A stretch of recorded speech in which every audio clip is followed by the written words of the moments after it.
На мой взгляд, вопрос надо ставить так, чтобы сохранить организацию, чтобы люди, не об организации речь идет, а речь идет об этих людях. Они останутся без работы.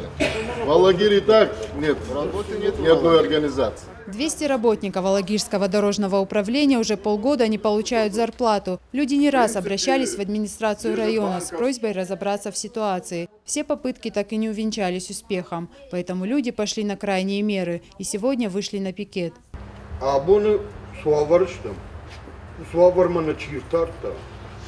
Дон камыштым. Дон зоапсоннара. Акционерное общество открыто. Предусматривает, что любой имеет право приобрести эти акции. Долг перед рабочими составляет 11 миллионов рублей. Успокоить пикетчиков поспешил заместитель председателя правительства Северной Осетии Валентин Базров. Он пообещал людям решить вопрос о выплате денег в течение 2 недель. Мы не понимаем, как эти долги появились, источники этих долгов.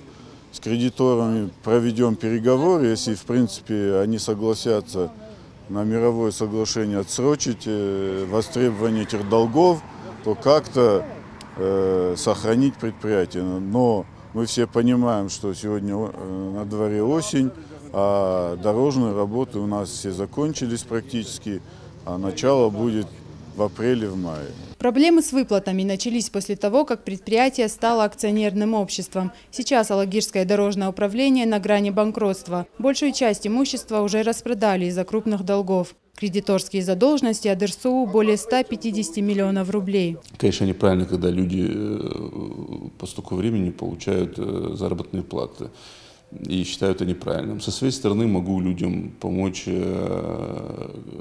именно с трудоустройством, посоветовать их другие компании дорожно-строительные.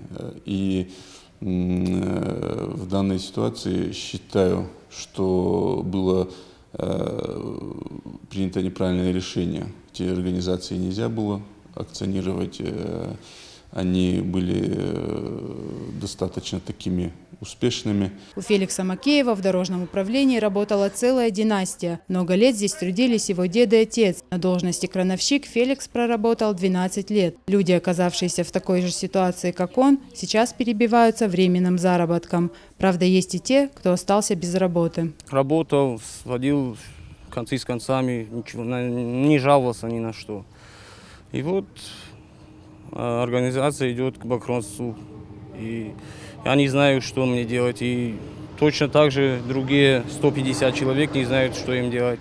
Негде работать.